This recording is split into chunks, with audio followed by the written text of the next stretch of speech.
Greetings from National Resource Center, Sri Ram College of Commerce, University of Delhi. Technology today is changing the way we live our daily lives. We stay connected with the friends and family all the time using WhatsApp. Uber and Ola have changed the way we travel. Amazon and Flipkart brought shopping malls at our doorsteps.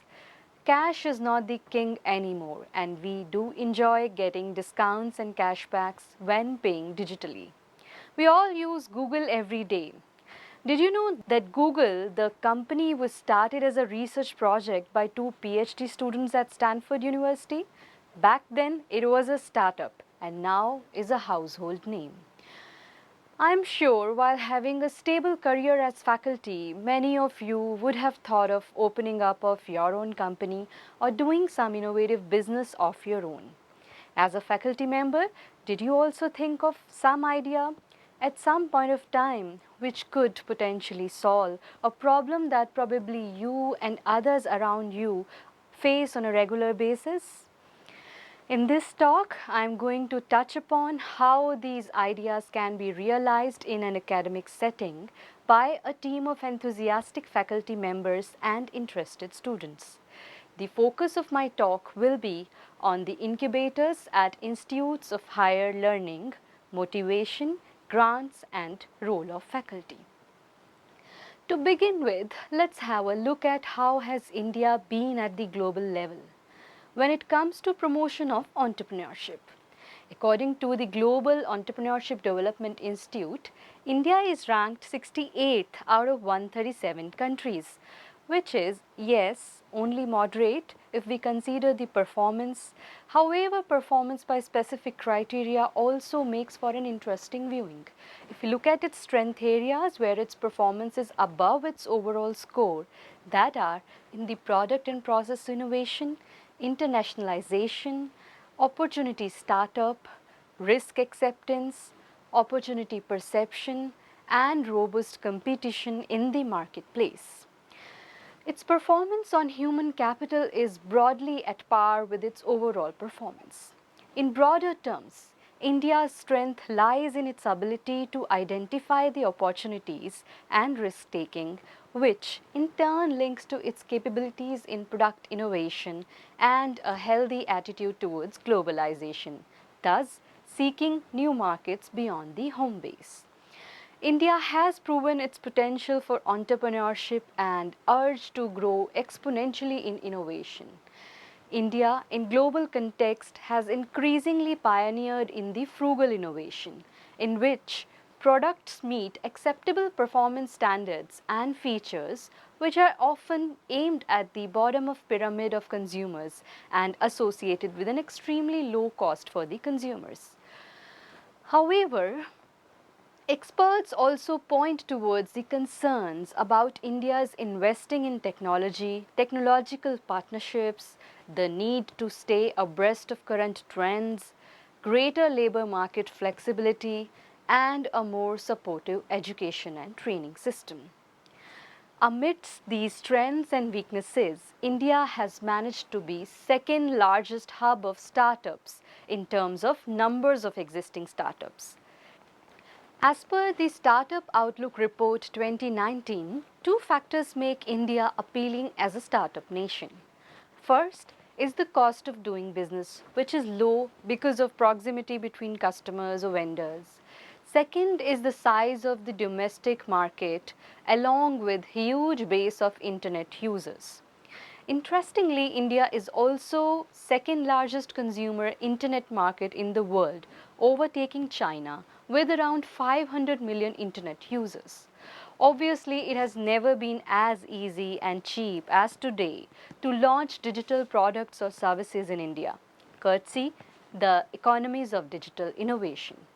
While the technology is evolving and our population gives us an edge, government at the top is pulling in all possible efforts to promote entrepreneurship in India. Recently, during the announcement of Vikas Niti 2019, PM Modi addressed entrepreneurs as growth ambassadors of India. So India's dream of becoming $5 trillion economy by 2024 can be only facilitated when, other than infrastructural and labor-related issues, the issue of employing the roughly 1 million young people who join its workforce every month is addressed critically. One of the ways in which this critical problem can very well be addressed is by teaching vocational skills to the workforce and encouraging them to start their own ventures. Policymakers also understand the path to achieve this target and are all geared up for making a paradigm shift in the education system that should create job creators instead of job seekers. The government has come up with several initiatives for promoting entrepreneurial capabilities among the youth.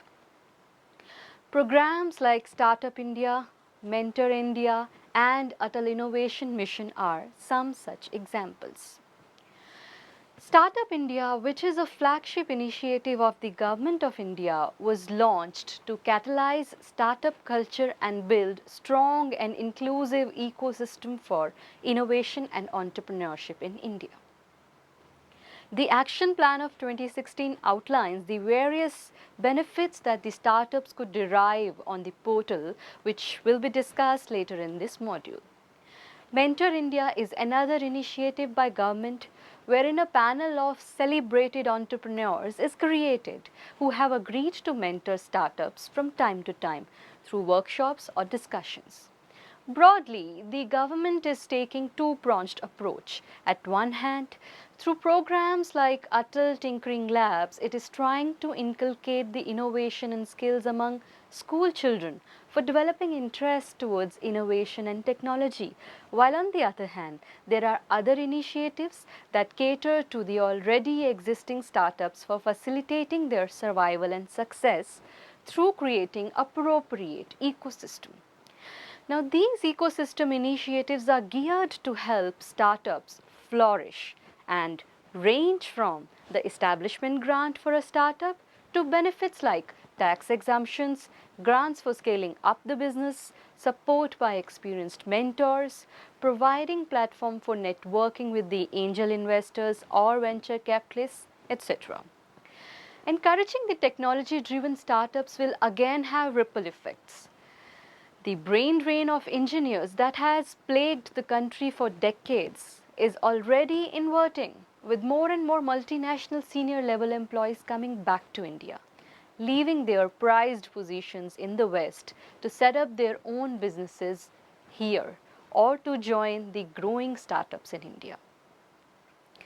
So long as the ecosystem is conducive, who would like to work away from their homeland when they can be a boss here? Beyond starting and growing a homegrown enterprise, another important purpose for people to return is to pay back to the society that made them who they are today. As a result, several of the new ventures have some associated social implications, such as energy efficiency, power generation with alternate sources like husk, mobile banking for rural people, and certain health-related mobile apps, among others. Such initiatives, besides providing economic growth, give holistic growth to the economy. The entrepreneurs will generate employment while making the nation self-reliant in many ways. The essence of entrepreneurship lies in its problem-solving approach. Such social entrepreneurs are recognizing the problems related to insufficient infrastructure for all. For example, in sectors like healthcare, rural finance, education, etc., there is need to create innovative solutions so that the primary facilities are available to all.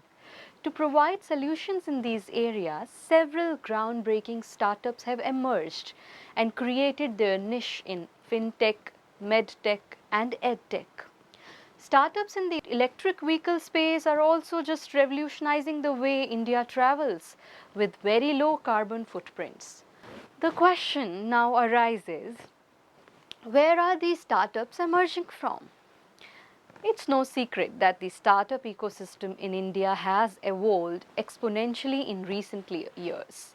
According to a recent NASSCOM report, India is the third largest startup ecosystem in the world and is expanding to become more global. With this reassuring ecosystem, the startup culture is picking up in India, as we can see. Although the top metros control majority share of startups concentration in the country, the tier 1 and tier 2 cities have been catching up. As a result, we can see increasing startup activity in all these states. To promote balanced regional development, Startup India Yatra was launched. This is an initiative aimed to scout grassroots level entrepreneurs from the non-metro cities of the country. The initiative provides aspiring entrepreneurs a platform to realize their startup dream by getting incubated at excellent facilities and taking their idea to the next level. The initiative is being conducted through a collaboration between the Department of Industrial Policy and Promotion and states. Being the third largest startup ecosystem in the world and one of the largest consumer markets, India has startups working in industries ranging from fintech to food tech and robotics to agri-tech. This graph highlights the top 10 industries where startups recognized by the Department of Industrial Policy and Promotion operate. As per a recent report by KPMG on Indian startup ecosystem, the number of startups in the country has gone up from 7,000, which was in 2008, to 50,000 in 2018. As per Niti Aayog, less than half of them are pure tech startups. Now, which drives our attention to the kinds of non-tech startups that exist. We can see the other areas as highlighted in that diagram are textile, outsourcing and agriculture. Now this moves us to the several opportunities that commerce teachers could explore if they are keen on entrepreneurship. They can either partner with a technical expert like in fintech and edtech sector, they can contribute their domain expertise while taking the technical solution from the other partner. Or the other option is maybe they can establish a startup in a non-tech sector like transport, agriculture, real estate, etc. Let us now understand the overall ecosystem that helps fuel the growth of startups and entrepreneurship in India.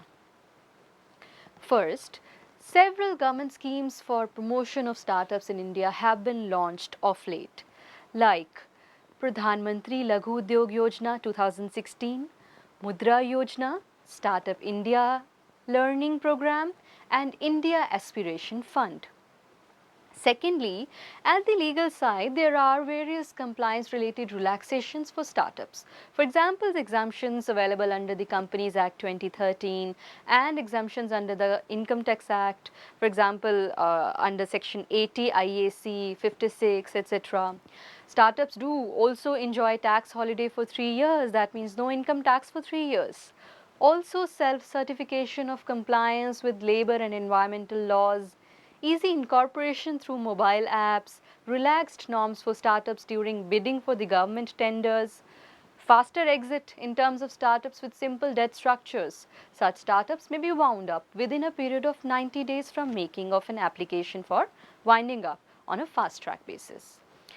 I must say that while government is taking a lot of positive initiatives for building up a favorable ecosystem, there is some backlash from fraternity of entrepreneurs in terms of certain policy measures such as recent angel tax, which is levied on the capital raised via the issue of shares by unlisted companies from an Indian investor if the share price of issued shares is seen in excess of the fair market value of the company. The investment in excess of fair market value is characterized as income from other sources, and the tax imposed on it is known as angel tax, since it largely affects the angel investors investing in startups. As a result, the investment in a startup over and above its fair market value gets restricted. Coming back to the government's initiatives, the third one is the government has created a fund of funds with a total corpus of rupees 10,000 crores spread over a period of 4 years. That is 2,500 crores for each year shall be disbursed to startups seeking funding. Moving on, talking about the positive force from the investment side, the presence of venture capitalists or investors willing to invest in interesting ideas. For example, existence of angel investors, corporate funds like Wipro, IBM, and then also the global biggies like Alibaba, SoftBank. They do invest heavily in interesting business proposals across the globe. Then the existence of university business and technical incubator at institutes of higher learning in India paved the way for innovative startup ideas to enter into the real business world. Also, ecosystem players such as TIE, NASCOM, iSpirit have significantly increased the maturity of the ecosystem by providing a platform for entrepreneurs to learn and grow very quickly. Such a reassuring ecosystem. But still, we all get to read in the newspapers that only a handful of startups are able to survive and make it to the level of break even. A report by IBM, Institute for Business Value, and Oxford Economics found that 90% of the Indian startups fail within the first 5 years. And the main reason reported is the lack of innovation. Another study titled Entrepreneurial India states that while the market evaluation of Indian startups has grown in the past 4 years, 77% of the venture capitalists believe that they don't have unique business models. However, ranking 57th on the Global Innovation Index list, it is believed that India can become a global driver of innovation because of its potential, talent pool, and culture of innovation. The talent pool of India is proven worldwide.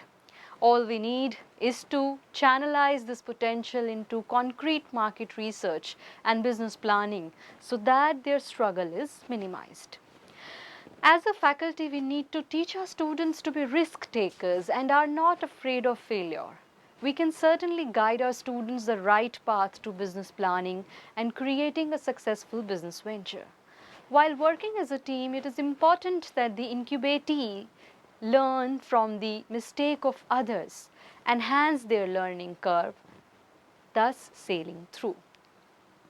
As per the data compiled by the Department of Industrial Policy and Promotion, as of November 2018, India has over 270 incubators and accelerators managed by the academic institutes, corporates, private players, and government. Majority of these incubators are supported by central and state governments through capital and operational grants under several schemes. While the prevailing ecosystem, the enthusiastic participation from experienced faculty can bring in impressive results. Creating a Silicon Valley in India will not look like a dream which is beyond our reach. Experts believe that entrepreneurship will be instrumental in upgrading of our economy and needs to be facilitated as much as possible. One such way to facilitate entrepreneurship is to provide the budding entrepreneurs right direction and guidance so that startup failures can be minimized. In a market where 90% of startups fail, incubators and accelerators can play a key role in growing the number of sustainable businesses. This kind of support could well be delivered by an incubator, which is an organizational setup that nurtures technology-based and knowledge-driven business ideas by providing them with workspace, shared office services, specialized equipment, along with value-added services like fundraising, legal services for the incorporation or registration, business planning, technical assistance, and very importantly, networking support in terms of, helping them find their first few clients.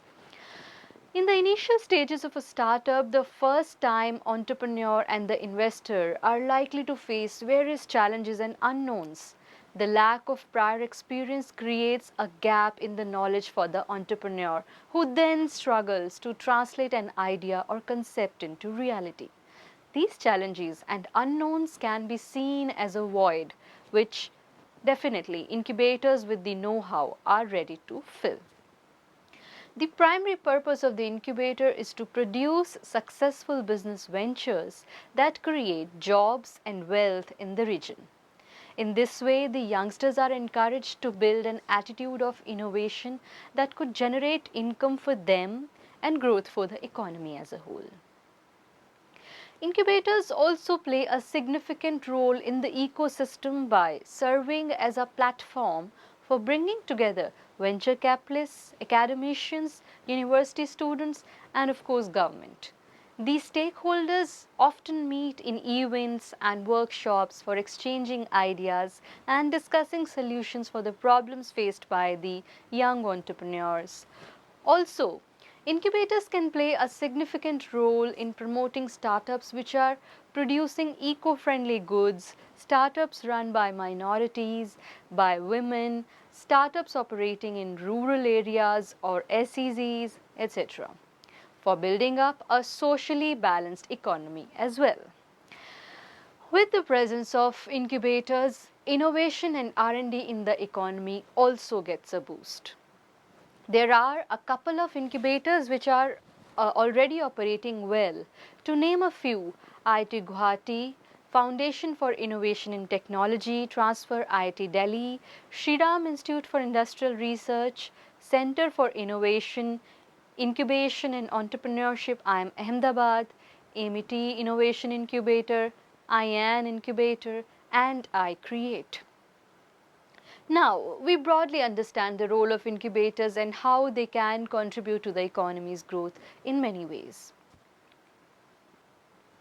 Imagine, as a faculty, it'll give highest satisfaction looking at your students who, at such young age, are working day and night towards implementing their innovative product idea into a prototype, applying their marketing and business skills that are learned in the classrooms out there in the business world, communicating so effectively with the clients and investors, and leading their path to building a successful venture. Finally, graduating from the incubator. Question now arises, why should faculty be involved in such endeavor? Now, there are several benefits of faculty's engagement with an incubator in academic institution. First, incubators could pave the way for consultancy assignments for ingenious faculty. This way, the academic entrepreneurs are encouraged to step into the business world. The faculty could implement his or her entrepreneurial abilities in return of agreed stake in the startups under guidance. Faculty and institute's stake is decided at the time of negotiation of the terms and conditions of the incubatees. Secondly, faculty support is hugely required for the creation and development of technology-based startups. It of course helps in developing contacts with experienced managers, government officials, industry experts, and with the business world in general. The whole process of setting up and running an incubator could also help faculty to analyze the effectiveness of the relevant university resources. Incubators based upon particular thrust areas specified by government, for example, in IoT, the Internet of Things, healthcare, energy, sanitation, etc., also persuade faculty to contribute research into these areas, thus enhancing their overall profile. The main point I would like to emphasize here is how a successful incubator can be created, or what are the factors determining the success of an incubator. The first in the list is its location. The location of an incubator within an academic institution is strongly suggested so that the research expertise of faculty is very much accessible. The location where technology is being developed and where it is being converted to a commercial product should not be too far from each other. Secondly, the management of the incubator. Efficient managing team of incubator, including a dedicated CEO and manager who have the requisite experience, also contributes to the success of an incubator. Thirdly, quality of incubatees or tenants. Of course, how so many facilities are provided by the incubators. But if the startups are not innovative in their product ideas, or maybe are not devoted enough towards making their startup a successful venture, the location or management of incubation center won't be able to help much. The quality of tenants is very important, which is why it is equally important to draft the entry and exit rules for the startup tenants. For the incubator, the selection of tenants probably has a key role to play in the success of incubator. So a thorough process of admission into the incubator is equally important. It may have several steps like filing of application, screening of application by experts, a round or two of interviews with the panel of experts, negotiating terms and conditions with the tenants, and finally the admission to the incubator. The panel of experts essentially consists of experienced members of the industry, academicians, and fellow entrepreneurs who have experience in both venture funding as well as research capitalization. In the interview round, they can do in-depth discussion on the long-term feasibility and viability of the project, terms under which the tenant will work with the incubator, and also the responsibility of the different members of the incubator startup towards the incubator, society, and various other stakeholders. An incubator not only needs to provide workspace to the incubatees, but also the associated tangible facilities like good internet connection, telephone, fax, desktops, laptops, printers, library facilities, access to relevant journals, technology enabled conference and meeting rooms, small cafeteria, etc. Providing help in market research, developing business plans, technical assistance, legal assistance, assistance in obtaining angel funding are amongst the intangible facilities which are equally important for incubatees or tenants in the incubator. Now coming to the policy measures taken by government in this regard. A number of policy measures have been taken by Niti Aayog of Government of India in collaboration with Department of Science and Technology, Department of Entrepreneurship and Skill Development, Ministry of Micro, Small and Medium Enterprises, Department of Industrial Policy and Promotion, and the Department of Human Resource Development to build a world-class ecosystem for startups in India.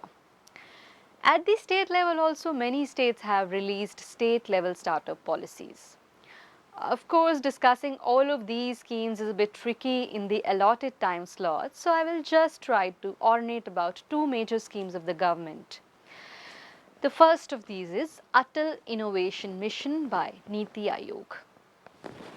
The Government of India is all up for promoting a culture of innovation, self-employment and entrepreneurship. Under its flagship program of Atal Innovation Mission, the government endeavours to promote innovation and entrepreneurship by establishing new business incubation centres called Atal Incubation Centres that would nurture innovative startup businesses in their pursuit to become scalable and sustainable enterprises. Under this scheme, scale-up support shall also be provided to a few distinguished incubation centers of the country which are already in existence. The idea is to further catalyze their performance by providing them scale-up support. Atal Innovation Mission develops new policies and programs for fostering innovation in different sectors of the economy.